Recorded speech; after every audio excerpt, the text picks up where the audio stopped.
رضی اللہ، مجھے پلٹ پلٹ کے یاد آتے ہیں سیدنا فاروق اعظم، حضرت فاروق اعظم رضی اللہ تعالیٰ عنہ سے عیسائی بادشاہ نے کہا میں ملنا چاہتا ہوں.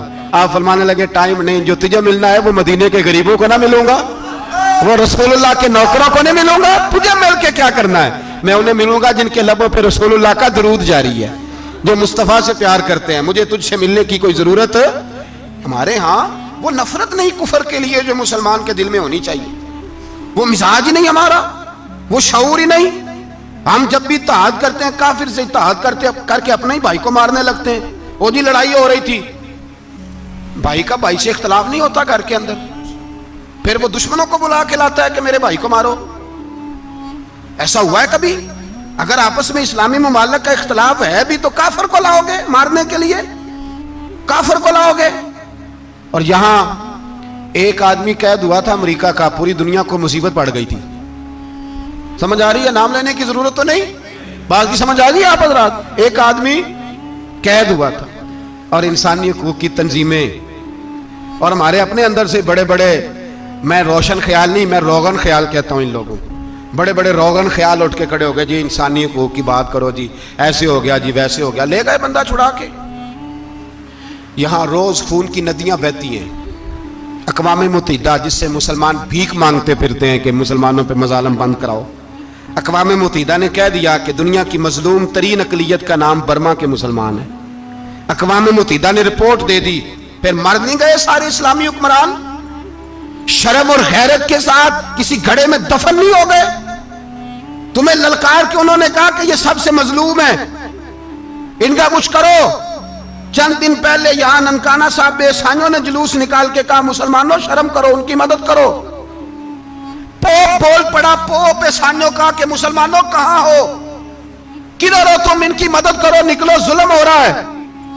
آپ کے ملک میں آ کے امریکہ ڈرون حملے کر جائے تو آپ کی وزارت داخلہ کو بعد میں ہوش آتا ہو، ہمیں تو پتہ نہیں چلا، ہم تو سوئے ہوئے تھے، وہ حملہ کر گیا. اور عالمی قوانین کی مخالفت کر کے برما کی حکومت کہتی ہے کسی صحافی کو بھی ہم اندر نہیں جانے دیں گے، ہمارا ذاتی معاملہ ہے. ایسے بے شرم لوگوں کو اپنا نمائندہ بناتے ہو جنہیں ہوش تک نہیں اس بات کی. ہم نے کلمہ پڑھا ہوا ہے نبی پاک صلی اللہ علیہ وسلم کا. میرے رسول پاک سید عالم نور مجسم صلی اللہ علیہ وسلم نے جو لوگ تیار فرمائے، نیند تو نہیں آ رہی آپ حضرات؟ نبی پاک نے جو لوگ تیار فرمائے، حضرت کعب بن مالک رضی اللہ تعالی، حضور نے فرمایا چلو تبوک پہ میرے ساتھ، سارے چلو، سب تیار ہو گئے. حضرت کعب بن مالک فرماتے ہیں مجھے گھوڑا بڑا دوڑانا آتا تھا، نیزہ بڑا چلانا آتا تھا، تلوار کا میں بڑا دھنی تھا، میں مالدار بھی تھا، میرے پاس بڑی وسائل تھے. حضور چلے گئے تو میں نے، یہ بخاری ہے، فرماتے ہیں میں نے سوچا کہ میں چلا جاؤں گا، کل میں گھوڑا دوڑاؤں گا، میں نے پیچھے پہنچ جانا. فرماتے ہیں وقت بیت گیا، حضور چلے گئے، آج جاتا ہوں کل چاہتا ہوں، اسی میں حالات سارے گزر گئے، حتیٰ کہ اللہ کے رسول واپس آ گئے. فرماتے ہیں کچھ بوڑھے تھے جو نہ جا سکے اور کچھ منافق تھے جو حضور کے ساتھ جہاد پہ نہ جا سکے. آپ فرماتے ہیں میں جوان بھی تھا، تیر انداز بھی تھا، اور دنیا عرب سارا جانتا تھا کہ مالدار بھی ہے، اللہ تعالیٰ کی دی ہوئی بڑی نعمتیں تھے. میں نہ گیا اور ہو غلطی گئی، سستی گئی. فرماتے ہیں حضور مدینے میں آئے، جب مسجد نبوی میں بیٹھے تو منافق آ کے بہانے کرنے لگے. کوئی کہنے لگا بچی بڑی بیمار تھی، کوئی کہنے لگا حضور کل ہی صحیح ہوا ہوں. فرماتے مجھے بھی پتا تھا اور پتا مصطفیٰ کو بھی تھا جھوٹ بول رہے ہیں، حضور کو پتا تھا، پر وہ بہانے کرتے، حضور قبول کرتے. میں چلو جاؤ. کہا فرماتے ہیں ایک منٹ کے لیے مجھے بھی وسوسہ آیا کہ کوئی بہانہ نہ کر دوں، لیکن پھر میں نے سوچا بہانہ کس کے سامنے کروں جسے اللہ تبارک و تعالیٰ نے نبوت کی آنکھ عطا فرمائی ہوئی ہے، اس محبوب کے سامنے بہانہ. اس خیال آیا مسلمان نیک و بد پہچان جاتے ہیں، محمد آدمی کے دل کی باتیں جان جاتے ہیں، کدھر بہانہ کروں، حضور کو تو سارا پتا ہے. فرماتے میں گیا، حضور نے پوچھا کیوں نہیں آئے، اور پوچھا بھی مسکرا کے، کیوں نہیں آیا، مسکرا کے پوچھا. فرماتے ہیں میں نے سچ سچ بولا، میں نے کہا یا رسول اللہ سستی ہو گئی، حضور غلطی ہو گئی. جو بہانے لگا رہے تھے ان کو آزادی مل گئی، اور مکتب عشق کا دستور نرالا دیکھا، اس کو چھٹی نہ ملی جس نے سبق یاد کیا. فرماتے ہیں ان کو چھٹی مل گئی. میں نے کہا حضور غلطی ہو گئی، تو نبی پاک نے فرمایا اس سے کوئی بندہ کلام نہ کرے، خبردار میرے ساتھ بھی گفتگو نہ کرنا. حضرت کعب بن مالک فرماتے ہیں میرا چچا زاد بھائی، خالہ زاد بھائی سارے رہتے تھے، میں کسی کو سلام لیتا تو کوئی جواب بھی نہیں دیتا تھا. فرماتے ہیں میں مسجد میں نماز پڑھنے آتا، پر صحابہ کرام کو حضور نے منع کر دیا تو مدینے کی گلیاں بھی ناآشنا ہو گئی۔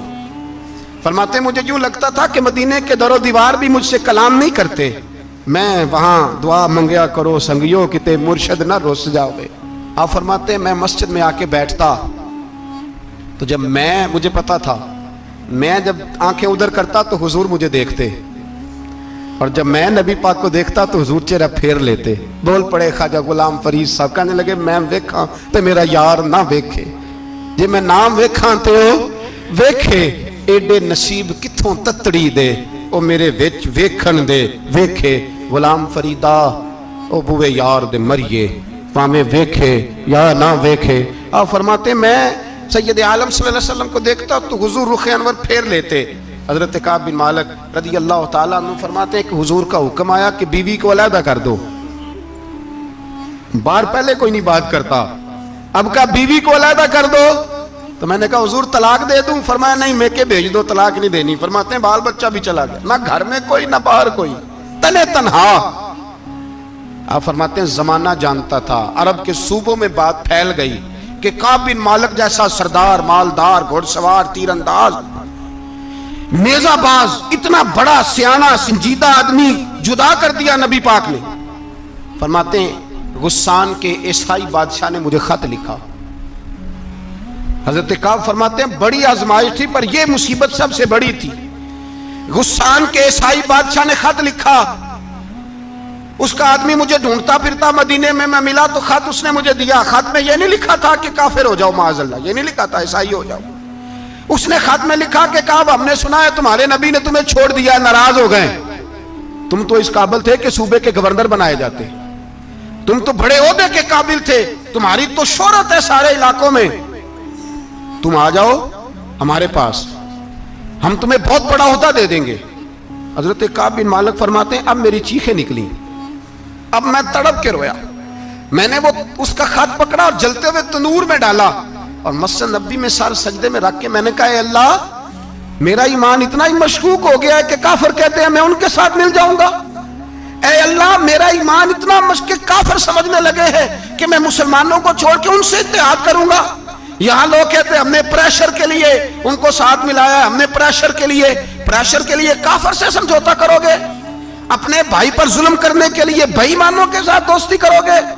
حضرت کعب بن مالک فرماتے ہیں میں نے تندور میں ڈالا، میں تڑپ کے رویا، میں نے کہا اے اللہ میرا اتنا امتحان نہ لے کہ کافر سوچنے لگے کہ میں اس سے سمجھوتا کروں گا۔ روتے روتے گھر گیا، سحری تک روتا رہا۔ ایک آدمی دوڑا آیا، کہنے لگا کعب جلدی چل، حضرت جبریل آ گئے ہیں، اللہ نے تیری توبہ قبول فرما لی ہے، رسول پاک نے تجھے یاد فرمایا ہے، چل آ جا۔ حضرت کعب بن مالک فرماتے ہیں میں قدموں میں گرا اور میں نے کہا محبوبہ میرا سارا ہی مال لے لے، حضور میری ساری صلاحیتیں لے لیں، رکھ لیں سارا کچھ، مجھے وہ مال نہیں چاہیے جو آپ کے دروازے سے دور کر دے، حضور وہ دولتیں میرے کس کام کی جو آپ کے دروازے سے دور کر دے، بے نور بے چراغ جو محفل ہو پھونک دو، اعظم بلا سے اپنی وہ ہستی ہی کیوں نہ ہو، جو چیز اس کی راہ میں حائل ہو پھونک دو۔ حضرت کعب بن مالک رضی اللہ تعالیٰ عنہ نے ایک منٹ کے لیے بھی کافر سے سمجھوتا کرنا پسند نہ کیا، جبھی تو اللہ نے توبہ حضرت جبریل کے ذریعے نازل فرمائی۔ میرے بھائی یہاں منٹ منٹ پہ سمجھوتا ہے، منٹ منٹ پہ بڑا رولا ڈالتے ہیں ہم، بڑا شور ہے چائنا کی دوستی، چائنا کی دوستی، چائنا جیسے کہے برما کی حکومت ویسے کرتی ہے، اس کا اثر اور رسوخ ہے ان کا۔ آپ نے کیوں نہیں ان سے کہا کہ ان کو منع کریں؟ میں چائنا کی بات نہیں چھیڑنا چاہتا، ورنہ میں اس پر بھی کچھ باتیں عرض کروں کہ وہ جو آپ کے ساتھ ان کی دوستی ہے اس کا پس منظر کیا ہے۔ یہ تو چائنا میں بسنے والوں سے پوچھو نا، جہاں مسجد بنانا بڑا مشکل ہے، جہاں نماز پڑھنا روزہ رکھنا بڑا مشکل ہے، کس طرح کی دوستی؟ قرآن مجید نے بیان کر دیا کافر تم سے راضی نہیں ہو سکتا حتی تتبع ملتہم، جب تک تم ان کے دین کی پیروی نہ کرو، اتنی دیر کافر راضی ہو سکتا تو مسلمان کیسے راضی ہو جاتا ہے؟ بھائی میرے مصطفیٰ کریم سید عالم صلی اللہ علیہ وسلم کی امت کے جو اجزاء ترکیبی جو بنائے امت قرآن نے بیان فرمائے، ان میں پہلا یہ ہے کہ اشداء علی الکفار، مسلمان کافر پر سخت ہوتا ہے، اور دوسرے نمبر پہ فرمایا رحماء بینہم، آپس میں رحم دل، آپس میں۔ اقبال نے اس آیت کی تفسیر کی تو دو مصروں کے اندر شعر میں